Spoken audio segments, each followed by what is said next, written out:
They all think they got the bedroom nailed down solid. Don't go to the bedroom. Don't look to get into the bedroom. Don't look in to get into these situations with your girl at night. But you could find sneaky places to do it even when you're traveling. In the car, all places in the house, in the garage, right? Park in the garage, on the washer or dryer, like everywhere. But you have to be random about it. That's the really important thing. There's one consistent theme that I encounter with every new prospect or client, and this is that they all think they got the bedroom nailed down solid. Oh, don't worry about that. I got that taken care of. Oh, don't worry about this. Okay, so why doesn't she want more of it? You legitimately have to start asking these questions. If she doesn't want it all the time, she should want it just as much, if not more than you. Then you're not meeting some of her core needs. And this could be outside the bedroom as well. But very often inside the bedroom, men think they got it dialed in, but they don't got it dialed in at all. And if you do have it dialed in, everything is rock solid in the bedroom department. And when I'm talking about the bedroom, you know exactly what I'm talking about. But when they do have it dialed in and everything is perfect in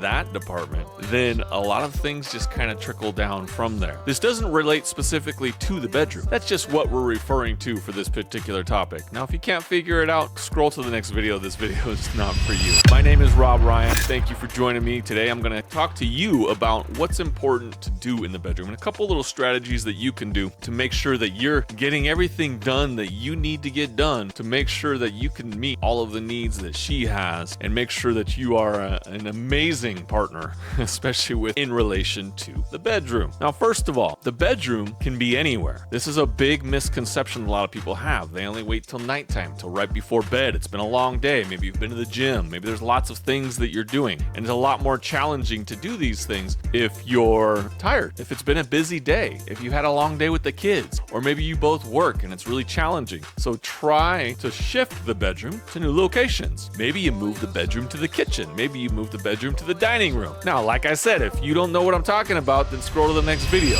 This isn't for you. Because yes, I know you can't have a bedroom in the living room. This can happen any time of the day, any day. So one of the biggest things I tell guys is don't go to the bedroom. Don't look to get into the bedroom. Don't look in to get into these situations with your girl at night. Do it in the morning. Do it early in the morning, especially if she's a morning person. Anytime during the day. Anytime you have an available moment. Could be like you guys are both in the bathroom. Could be you guys are out in public. Don't do that. I didn't say that. But you could find sneaky places to do it even when you're traveling. In the car, all places in the house, in the garage, right? Park in the garage, on the washer or dryer, like everywhere. But you have to be random about it. That's the really important thing. The key is to kind of spark her imagination so she never knows really when to expect it. Because if you wait to get to the bedroom only right before you are both going to bed, she's going to start dreading going to bed. She's going to know that she can't back up to you or she can't do anything that's a little bit more unique without you getting all excited and thinking, oh, I'm getting some tonight. So that's the first key thing is you need to make it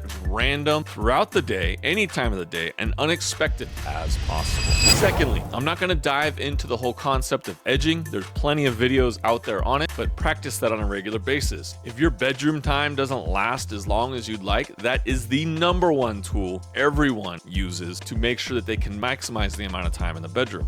Am I saying you need to last for hours? No, that is just as annoying. Lasting forever or not being able to get to that point. A woman is going to consider it a compliment if she can get you to that point, especially if it's a reasonable amount of time. What I'm talking about is if your bedroom time lasts at less than like 60 seconds, less than 5 minutes, and you probably need to work on some things. The biggest mindset shift for me personally when I first started learning about this stuff is all of this is in your mind. You can control it. You can literally make it happen whenever you want. You can actually do mental activities. You guys remember American Pie and them talking about all this? It is 100% true. You could literally just will it to happen, which means you can do the opposite too. You can will it not to happen. So there's a lot of placebo effect. There's a lot of things that go on in your mind that can make it happen or not happen. As a man, it should be 100% consciously controlled. It shouldn't just be like, oh, you just lost it, right? Because if she can't trust you with that part of your life, very basic, fundamental things, you're just like, it just happens, right? Then how does she know she can trust you with other things? You can't control this basic bodily function, then how are you going to be able to control other parts of your life? You lack control in it. Easiest way to do this is go look up edging. I'm not going to go through the protocol here, but look it up. Start doing that on a regular basis and make sure that you can last at least 5 to 10 minutes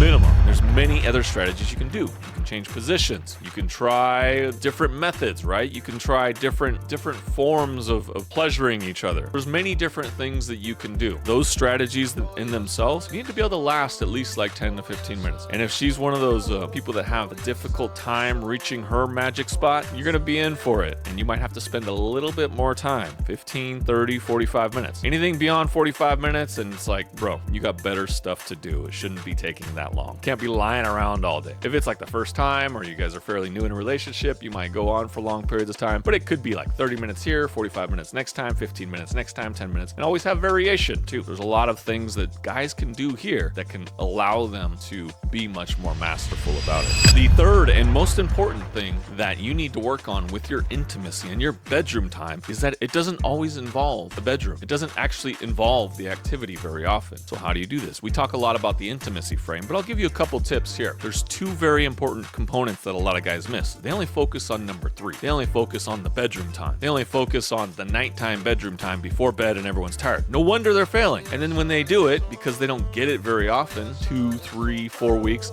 I've heard a guy not have it for 6 months and he thought it was okay. What is wrong with you? Like seriously, 6 months? That is not okay. That is not normal. Several times a week at minimum, but it's different for everyone. There's 2 other parts to intimacy that are very important. I want you to listen to very clear because this is the most important part of this entire video, this entire series, is I want you to understand that there's 2 other parts. So there is the day-to-day interactions. This is part 1 of the intimacy frame that I teach guys. And this is what you do on a day-to-day basis. This is the flirting. This is the way that you communicate. This is the way that you project yourself to the world and that everyone else in the world sees you. Because if you're a man who commands respect, she is going to want to be with you. If you are a man who other women look at and desire, she's going to want to make sure she's at the top of your list. One way to do that, to make sure, right? If you are a man of value and you are a man that she sees that someone she does not want to lose, she's going to do everything she can. And she's not going to tell you no when it comes to bedroom time because she knows not only she's going to want it herself, she's going to desire it herself, but she's also going to want to know that if she doesn't do it, you might just go look for it somewhere else because that's typically what high value guys do. They're not going to tolerate that kind of stuff. So the day-to-day interactions, the way other people see you, the body language, the way you communicate, the way you do everything on a day-to-day basis. Communicating with her, flirting with her, touching her. And I don't mean,